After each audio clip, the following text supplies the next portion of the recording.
خی بەخشندەی میهرەبان ئازیزان لە هەر شوێنێکن سڵاو ئاشتی پەروەردیگارتان لەسەر بێ داواکارم لە پەروەردیگار خی گەورە تاعەت و عیبادەت و ڕۆژووی گشتایەکتان قبول بفەرمێ ئینشاءالله. بەڕێزان بابەتی ئەوڕۆمان بابەتێکە پەیوەستە بە پێشاتەکانی جەژن، ئەویش باسی خۆشویستنی نێوان مسلمانانە.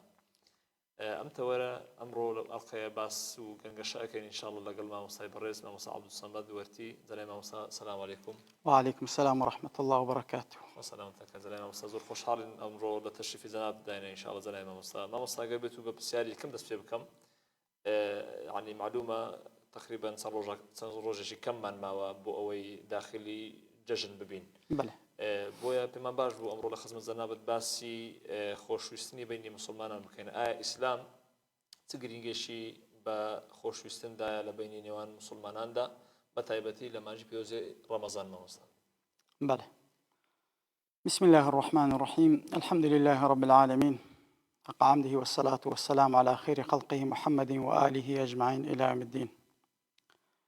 پێشەچی لەخوای پەروەردیگار ئەپارێمەوە، پەروەردیگار بەعەزەمەت و گەورەی خۆی ئیسلاحی حاڵمان بکە هەموو لایەکمان، خی گەورە هیدایەتمان بدا بۆ سەر ڕێگای حەق. ئەڵای مامۆستای بەڕێزم بە پێی حەدیسی پێغەمبەری خوا صلی الله تعالی علیه وسلم بەنسبەت مسلمانان و مامۆستا بەڕێزم پێغەمبەری خوا صلی الله تعالی علیه وسلم باسی خۆشەویستی مسلمان ئەکات، دەبێت تا چەند مسلمان یەکتری خۆش بوێت. خۆ طبعاً پێغەمبەری خوا صلی الله علیه وسلم فەرمێ لا يؤمن أحدكم حتى يحب لأخيه ما يحب لنفسه. ئەفەرمێ یەک لە ئێوە ئیمانی کامل نابێت، ئیمانی دروست نییە، ئیمانی کامل نییە حتا ئەوەی بۆ خۆی پێخۆشە و نەفسی برای مسلمانی خۆی پێخۆش نەبێت، ئەو کاتی ئیمانەکەی کاملە. یعنی ناکرێت تۆ بڵێ من مسلمانم، ئەوەی بۆ خۆم پێخۆشە بەس بۆ برای مسلمانم پێخۆش نییە. ئەمە کە تۆ بڵێ من مسلمانم ئیمانەکەی کامل نییە ئەگەر وانە بیت. لە حەدیثێک ترا پێغەمبەری خوا صلی الله تعالی علیه وسلم زۆر بە واضحی بۆمان باسەکە. ئەفەرمێ قال رسول الله صلى الله تعالى عليه وسلم والذي نفسي بيده لا تدخلوا الجنة حتى تؤمنوا ولا تؤمنوا حتى تحابوا أولا أدلكم على شيء إذا فعلتموه تحاببتم أفشوا السلام بينكم. رواه ابن ماجه وصححه الشيخ الألباني. ما مستوى خۆشەویست ئەمە پێغەمبەری خوا صلی الله تعالی علیه وسلم ئەفەرمێ قەسەم بەوەی نەفسی محەممەدی بەدەستە صلی الله تعالی وسلم، ئەمە سوێندی پێغەمبەرە صلی الله علیه وسلم، ناچیتە بەهەشتەوە، چاوی بە بەهەشت ناکەوێ حتا ئیمان نێنیت. ئەوجا فەرمێ ئیمانیشتان کامل نابێ حتا یەکترتان خۆش نەوێت. تەماشاکە چەندە گرینگە، حتا یەکترتان خۆش نەوێ. ئەوجا پێغەمبەر صلی الله علیه وسلم فەرمێ شتێکتان پێ بڵێم بۆی خۆشەویستی لەما بەینتان دروست بێ؟ بەڵێ پێغەمبەری خوا صلی الله علیه وسلم فەرمووی ئەفشوا السەلامە بەینەکم، سەلام لە یەکتر بکەن، ئاشتەوا بن لەگەڵ یەکترا، برا بن لەگەڵ یەکترا. ئەبزار ئەمە تەماشای ئەم حەدیسە بکەین، یعنی بەڕاستی زۆر دۆڵەمەندم حەدیسە. یەکەم پێغەمبەر صلی الله علیه وسلم سوێند بە نەفسی ئەخوا قەسەم بەوەی نەفسی منی بەدەستە کە ئەڵڵایە، ئیمان و کامل نییە حتا یەکترتان خۆش نەوێ. کەنجی خۆشەویستی دروست ئەبێ؟ ئەفەرمێ کاتێک سەلام لە یەکتر بکەن. ئەمە لە ئیسلامدا خۆشەویستەوە مامۆستای بەڕێزم. جەناب مامۆستا جەنابەت تقریبا وەکو پێشەچێک باسی گرنگی خۆشەویستی کرد، یعنی تقریبا ئەو فەرموودێ جەنابەت فەرموو زۆر گرینگە، یعنی ئیمان و خۆشەویستی بینی مسلمانە پێکەوە وابەستەیە. بەڵێ ئەگەر ئیمانت هەبوو دەبی خۆشەویستی مسلمانانت هەبی، یعنی تقریبا وەکو تەرادوو لا تەرازووە، ئەگەر یەکیان بفەوتی ئەوەی تر ئەفەوتێ. مامۆستا بەڵام یەک لەو شتانێکەوە ئێستا ئێمە يعني لە خۆشەویستیدا تقریبا ڕەنجی دایتەوە بریتە لەوەی کەوا هەموو شۆ یەکترکردن و قسە لەگەڵ یەکترکردن. مامۆستا ئایا لە ئاینی پیرۆزی ئیسلام مامۆستا ڕێگە پێدراوە کە مسلمانان قسە لەگەڵ یەکتر نەکەن؟ بۆ نمونە ئەبینی لەسەر شتێکی دنیاییە یان لەسەر حاڵەتێک کە کێشەی کۆمەڵایەتیە ئەبینی مسلمان دوو مسلمان قسە لەگەڵ یەکتر ناکەن، یعنی بەڕاستی ئەوە شتێکە بووتە دەردێک لە ناو کۆمەلگاش. مامۆستا ئایا ئیسلام ڕێگەی داوە کە قسە لەگەڵ یەکتر نەکەین؟ قال رسول الله صلى الله تعالى عليه وآله وسلم لا يحل لمسلم أن يهجر أخاه فوق 3 ليال.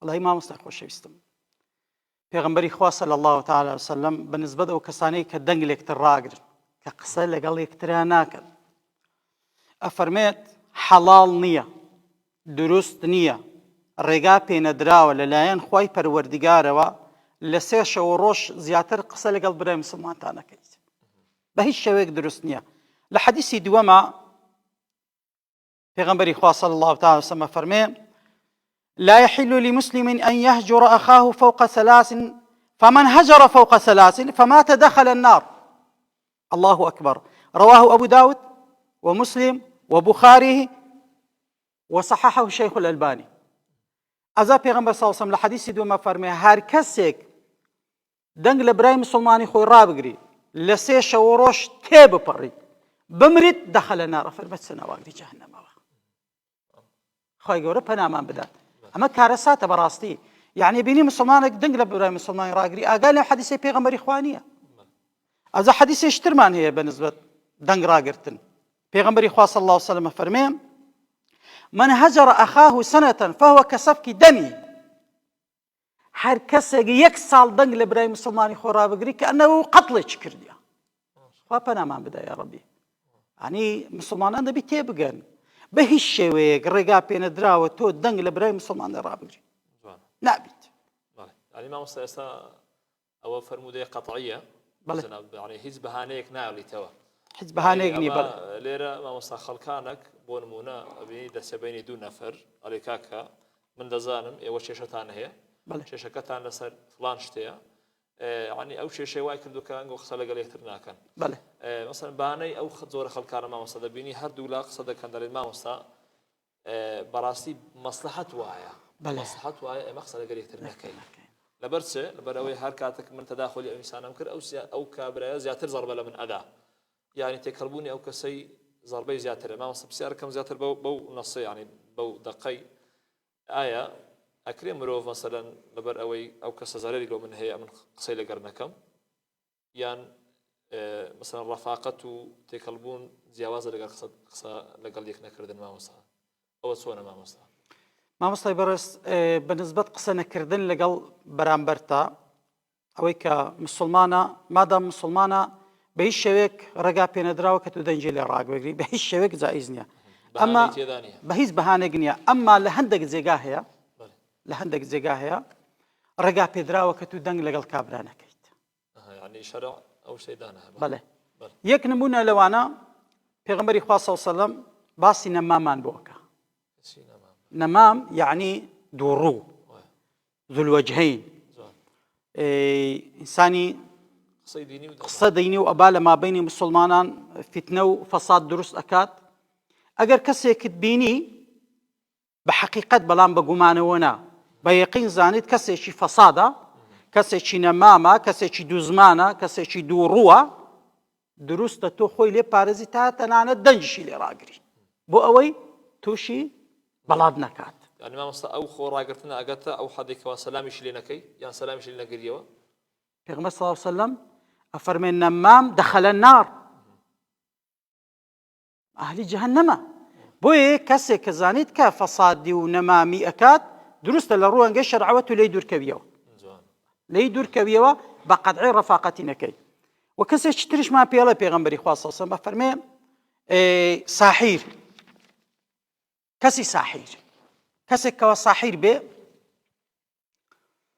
دەستی سەحری هەبیت بە هیچ شێوەیەک بە هیچ نەوعێک دروست نییە کابرای ساحیر تۆ هەمووشۆی بکەی هاتوچۆی بکەی و ئەو جار هەتا حەدێک ئەگەر زانیت مەسە زۆر کەسمان هەبووە مامۆستای بەڕێز خزمی خۆیتی بەڵام ساحیرە کابرا ئەی خزمە ئایا ئەم خزمە چی لێ بکەم ئایا قسەی لەگەڵا بکەم لەگەڵی نەکەم مادەم دەستی سەحری هەیە یان هەمووشەی ساحیرانەکە خۆی ساحیر نییە بەڵام هەمووشەی ساحیرانەکە دەستی لەگەڵ ساحری بازە هەیە شەرع ڕێگات پێدا کە قەتع عیلاقەی بکەی هەتا تەنان دەنجشی لێ ڕاگری ئەمەشیان دروستە و کەسێک تریشمان پێڵێت ئەویش بوهتانچی کەسێک کەوا بوهتانچی بیت بدوای خەڵکەوەیە بوهتان بەوەکە بوهتان بەوەکە پڕەداتەوی ئەمیش دروستە یعنی بە قەتعی قەتع عیلاقەی لەگەڵا بکەی هەتا تەنانەت بە هیچ شێوەیەک قسەشی لەگەڵا نەکەی چونکە ئەمانە سەرچاوی چینە مامۆستای بەڕێز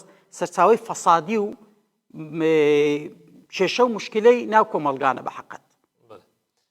مامۆستا یەک شت هەیە بەڵێ هەر وەکو لەوانەیە بینەرانیش بیسەرانیش حەزیان لێ ئەو شتە مامۆستا ئێستا یعنی بۆ تربیەتدان بەڵێ هەنە کەسێک دەیەوێت کەسێک تربیەت بدا ینی لێوە دوور ئەکەوێت قسەی لەگەڵ ناکە مثلا جەنابش معلومە ئەو سێ نەفەرانەی ئەو چوار نەفەرانێکەوە لەگەر 500 ساڵ نەسوونە شەڕەکە سێ مانگ کەس قسەی لەگەڵ نەکردن لە سەحابە ڕاستە ئایا مامۆستا ئەوە یعنی ئەکرێ ئێستا ئەمە ئەوە تەمسیلە دووبارە بکەینەوە کەسێک تربیەت بدەین کەەوە لێوە دوور بکەوینەوە بەڵام ئەویش ینی تێگەیشتنەکەشی تەواو ینی تێبگە کامە لەو هەندێە تربیەت بدرێ ئایا وە جائیزە مامۆستا بەڵێ هەر شتێک پێغەمبەری خوا صلی الله تعالی عليه و آله وسلم کردبیتی یان فەرمووبیتی چکەمە دوو نەوع سونەتمان هەیە سنەتی قەولیمان هەیە سنەتی فعلیمان هەیە ئەوەی کە فعلی ئەوەیە پێغەمبەر صلی الله علیه وسلم بەجەستەبی کردبێ قەولی ئەوەیە فەرمووبیتی ئەنجامی دابیت جا پێغەمبەری خوا صلی الله علیه وسلم کە ئەمەی کردووە تەرکی کرد فەرمووی قسەیان لەگەڵ مەکەن سەلامیان لێ مەکەن هاتوچیان مەکەن هەتا خێزانەکانیش تێگەیاندن فەرمووی وانەکەن کە نێزیکشتان بکەونەوە هەتا تەنانەت سەرجێیش وای لێکردن هەموو شتێکیان لێ قەتاکردن بەڵام بۆ دەرس و عیبرەت بۆ ئەوان و بۆ ئەمسالی ئەوانش بۆ هەموو کەسێک بەڵام ئەمڕۆژ دروستە کەسێک کە مەسەلەن بەو شێوەیە ئەتوانی مەسەلەن کە بزانی تربیەت وەرئەگری کە بزانی دەرس وەرئەگری بەڵێ دروستە تۆزێکی خۆ لێ بگری بەڵام دەبی ئاگاداربی مامۆستا ئەم حەدیسەی پێغەمبەری صلی الله علیه وسلم زۆر خەتەرە ئەفەرمێ لە 3 ڕۆژ تێبپەڕیتن کابا بمریت ئەستە ناو ئاگری جەهەنەمەوە ئەمەیان زۆر خەتەرە بەڕاستی زەنای مامۆستا جەنابەت هەر لە بیدایەتی ینی فەرمودێکتینا فەرموود ئیمان و خۆشەویستی مسلمانت پێک هەوەیە یعنی مامۆستا ئێستا مادام ئەو دووشتە ڕەبتن بزانین یعنی ئایا خۆڕاگرتن لە مسلمانشی سزار بمان لە ئیمان ئەدا مامۆستا یعنی وەکو کارو کردەوە ئایا چ پاداشتەکەی چەند ئەبا و ئایا لە ڕووی ئیمانیەوە ئیمانەکەوان چەند پێلاواز ئەبی مامۆستا والله قربان لسر وبساري زنابت حديث بيغمبر من هي صلى الله تعالى عليه وسلم قال رسول الله صلى الله تعالى عليه وسلم تفتح أبواب الجنة يوم الاثنين ويوم الخميس فيغفر لكل عبد لا يشرك بالله شيئا إلا رجلا كانت بينه وبين أخيه شحناء فيقال انظروا هذين حتى يصطلحا انظروا هذين حتى يصطلحا انظروا هذين حتى يصطلحا رواه مسلم يعني براستي اما زۆر گرنگە پێغەمبەری خوا صلی الله تعالی عليه وسلم فەرمێت هەموو ڕۆژێکی دووشەمان هەموو ڕۆژێکی پێنجشەمان هەموو دووشەمێک و هەموو پێنجشەمێکی هەموو هەفتەیەک کردەوەکانی ئینسان بەرز ئەبنەوە بۆ خزمەتباری تەعالا پێغەمبەر صلی الله عليه وسلم فەرمێ خوای پەروەردگار لە هەموو عەبدەکانی خۆی خۆشەوی تەنها لە مشریک نەبێ دووەم فەرمووی لەوەش خۆش نابێ کە دوو کەسن دەنجیان لێک ڕاگرتیە قسەیان پێکەوتنی 3000 پێغەمبەری خوا صلی الله عليه وسلم فەرمووی انظروا هذين حتى يصطلحا وازیان لێبینین ئەی مەلایکەتەنە کردەوەکانیان وەرمەگرن 1000 شەونێژ و ڕۆژی و عیبادەت و سەدەقە و خێر و خێراکت و زەکات و چی کردوێتی حیچی لێ وەرمەگرن حتی ذیکرە کردی حیچی لێ وەرمەگرن حتى يصطلحا حتى صلح لەگە براکەی خۆیەکات ئەلێرە مامۆستای بەڕێز بۆمان دەرکەوت زەرەر ئەدا لە چی لە ئیمانەکەی ئەدی گەر بێت و بمریت تەمەنە خۆکردەوەکانی وەرنەگیرەینە ئەوە کارەساتەکە لێرێ بۆیە دەنگڕاگرتن لە برای مسلمان بەڵێ زەرەری هەیە بۆ دینی بۆ ئیمانی کردەوەکانی وەرناگیرێ هەتا سڵح لەگە براکەی خۆی نەکات مامۆستا ئێستا هەر دیاردەیە کە ڕوو ئەدابوون و نایان باو ئەبی لەناو کۆمەلگا هۆکاری هەن مامۆستا بەڵێ ئێستا دەبینی خەڵکانێکی زۆر لەوانەیە بە تایبەتی لە شوێنە عەشایریەکان ئەوە زۆر باوە کە خۆیان لێک ڕائەگرن مامۆستا هۆکار تقریبەن ئەگەر بێت و لە ڕوانگە ئاینێکەوە نەک لە ڕوانگە فتڕەی ئینسانێکە ناو لە ڕوانگە ئاینێکەوە هۆکار چی و مامۆستا وە سارەسەریشی چی ئەگەر مەسەڵەن بە دوو خاڵ باسی بکەیت وەڵای قوربان هۆکاری سەرەکی ئەوەی کە خەڵک دەنگ لێ ڕاگریت ئەوەی هۆکاری سەرەکی تێنەگەشتن لە دینە، تێنەگەشتن لە دینە، ئەوەی لە دین تێبگات، ئەوەی بزانیت کە حەق و مافی مسلمانان چێ لەسەر یەکتر دەنگ لێکتر ڕاناگریت. چونکە دەنگ ڕاگرتن مامۆستا هیچ سوودێکی نییە، هیچ سوودێکی نییە. چونکە خۆی مە مسلمانان هەموو مسلمانی دنیا مە پێکاتوین یا ئەوەتە خزمیەچین یان زیرانین یان مەسەلەن جیرانین و بەڵام مسلمان نییە. تەماشاکە مامۆستای بەڕێز، کابرا خزمت بی هەر دروست نەدەنجی لێ ڕاگری، جیرانت بی و خزمت نەبی هەر دروست نییە، هەمووی حەق و مافمان لەسەر یەکترە. ئەوەی کە بوویتە سەبەبی ئەوەش کە بیتە هۆکارێک کە ئێمە دەنگ لێک ڕاگرین، بەڕاستی مسلمانان کە دەنگ لێک ڕاگرن هەمووی تێنەگەشتن لە دینە. دەنە دەنگ ڕاگرتن هیچ سوودێکی نییە، هیچ سوودێکی نییە. هۆکارەکەشی ینی هۆکارەکەشی تێگەشتنە لە دینی ئیسلام. ئەگەر هاتوو تێگەیشت خۆی ئەزانی چۆنە مامۆستا جان چێ ئەتوانیت خۆ ڕاگربی دەنگ ڕانەگری؟ پێغەمبەری خوا سەڵ سەمە فەرمێ ئەوەی لێ بردەیە. خۆی پێغەمبەر سەڵ سەمە فەرمێ قەت ئینسان بە لێبوردن کەم ناکات، دائیمەن عیزەتی زۆر دروستە بی، دائیمەن سەرکەوتووە بی، دائیمەن ئینسانێکی یعنی لێ هاتوو ڕێک و پێک دەرەچی لە ناو کۆمەلگادا. بە لێبوردن کەس ئینسان لە ئینسانی کەم ناکاتەوە. لێبوردن چکە ئەگەر ئێمە بڵین لێبوردن مامۆستا گیان مەدەبی لێبوردە بین، ئەگەر ئێمە بڵین لێبوردن کەمیاتیە حاشا تۆ بەنەعوذ بالله دەوڵا خوای تەعالی غەفوور و ڕەحیمە وەنیە خوا لێبوردێ بۆ ئێمە دەبی گەنەرمونیان بین مامۆستا دەنگ لێکتر ڕاناگرین. زانای مامۆستا ئەگەر بێت و ینی تەوەرەکەت لە خاڵێکی کورت کۆ بکەوە وەکو وەسەتێک بۆ مسلمانان، ئایا پەیامی جەنابەت یعنی بۆ مسلمانان لەسەر ئەو بابەتە و توانی غەیری بابەتەکەش بی؟ وەڵاهی مامۆستای بەڕێز ئەمێن لەم شاشەوە داواکارم لە هەموو مسلمانان. چەند ڕۆژێکمان مایە و ئەگەینە جێژنی ڕەمەزان، پێم خۆشە بە حەقەت لێبوردە بن، یەکتر عەفوو بکەن، دەست لە ملان بن، باوەش بۆ یەکتر بگرنەوە، بە هەموو شێوێک سەرفی نەزەر لە ڕابردوویان بکەن. ئەوەی کە بووە ڕۆیشت و دڵی یەکتر خۆشکەن، بە تایبەتی لە جێژندا. جێژن یعنی شادی، یعنی خۆشی.